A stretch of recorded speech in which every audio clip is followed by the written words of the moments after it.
Good morning, everyone. Today I'm going to speak about basics of shipping, the why shipping is important in global trade.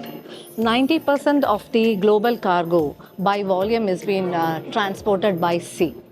That is the main reason shipping is a vital part in the global trade. There is another key reason that why shipping is important. If you see in the world, the natural resources are unevenly spread out. Some countries are naturally gifted with this kind of resources like iron ore, barite, oil. But some countries that normally they depends on the imports of these kind of cargoes for their industry and their population's requirement.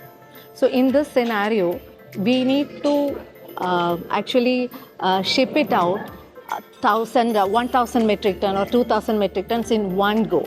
So that is only possible through ocean carriage. So that is the place where ships are required. These kind of industries normally they buy or they import large volume. This makes the trade economically viable. So they regularly need steady supply of these kind of volumes to be imported, like oil. It's been necessary in every country. If you see iron ore, coal, this is all used for the manufacturing of steel, or also if you see that electricity, we need coal is important for us. So this is the way shipping is very much important in the global trade.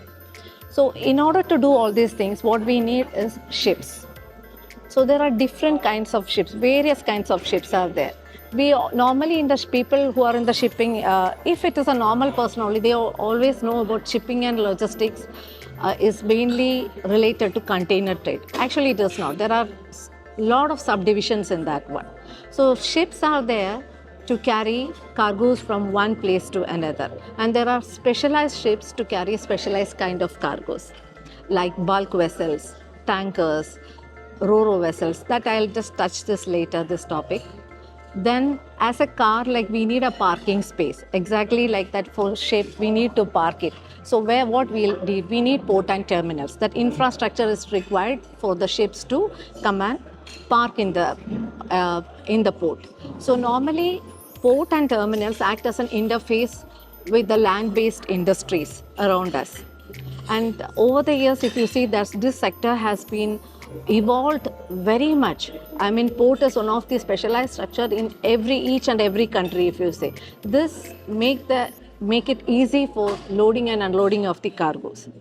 So if we have ships, if we have port and terminal, then what we need next is the shipping routes.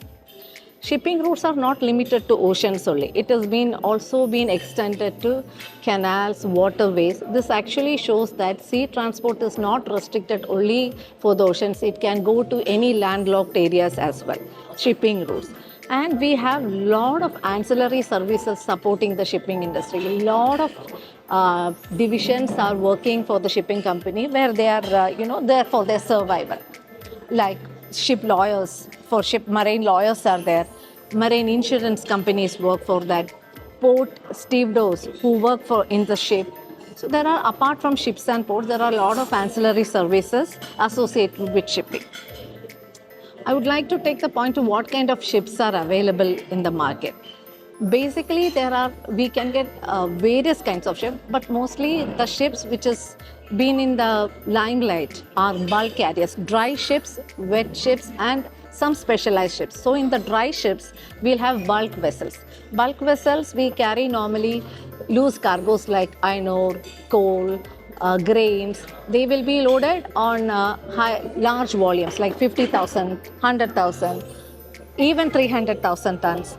This is why the bulk vessels work. Then we have container vessels that also carry mostly the dry cargoes. So it's also come under dry ships. Then we have multi-purpose vessels. What is multi-purpose vessels? Multi-purpose vessels normally carry break bulk, project cargo, heavy lift cargoes. Break bulk is called breaking the bulk. If the bulk cargo is being packed in bags or in bundles, they are called break bulk. So these kind of cargoes are mostly loaded in multi-purpose vessel. Then we have Ro-Ro. Ro-Ro means roll on, roll off. That is the vehicles mostly been rolling into the ship and rolling down the ship. That kind of vessels have a ramp which is connected with the vessel. So they drive in and drive out. So they are called ro-ro vessels.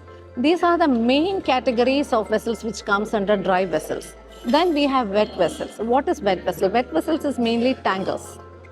We have product tankers where crude carriers, if you see VLCC, very large crude carrier, ultra large crude carriers, they mostly transport crude or petroleum or refined petroleum products.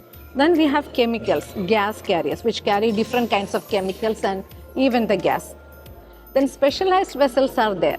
If you know that cruise, the passenger ship, which have all the accommodation, all the facilities for the passengers to travel from one area to one location to another.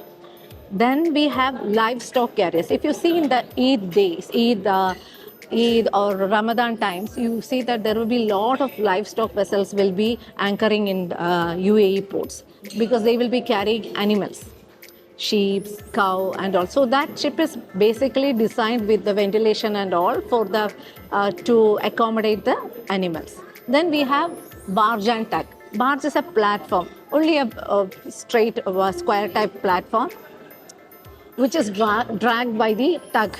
So this can be these kind of vessels work in for a short journey. If you see that in UAE, you can move from Dubai to Qatar or inside the Middle East, you can. This is all the specialized kind of vessels. So I really don't want to make it more elaborate because shipping is a subject where it's a vast subject. There's a lot of things we can cover up. But I'll conclude it with a very interesting topic. The ship is always called she. Why it is not called he or why it is not called it? That's a very interesting thing, and there are a lot of interpretation on that one. But this is the interesting one which I found out. It's very interesting. Why the ship is called she? Because the profound love and admiration of men towards women. You know, we always, if you see that we are always depend on each other. Exactly when a sailor in the tradition, the old tradition, sailors are all men, and they when they go with the sea in the sea with the ship, what they will feel that they have a dependency to the ship because there is nothing for them in that sea. Only the ship and the sailor will be there. So they have that attachment towards, dependency towards each other. And always this vessel is been, if you are a shipping person, when you see a ship, you always feel like, oh, what a beauty she is, what a grace she has. And always if you see Mother Nature, everything has been related to woman. The reason is that she have a protection. If you see that how she protect their family, she has a nurturing habit. She is very caring. So the sailor at the sea, he will be only depending on the ship and the Mother Nature.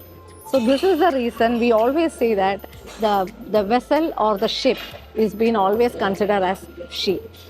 And whoever does a work on the ship, like if you see the paint is gone, so we need to repaint it. If any spares is gone, the spare has to be fitted back, or if the crane is not working, whoever does the work on the ship is called husbands. So there is a specific service called husbandry service in ship agency.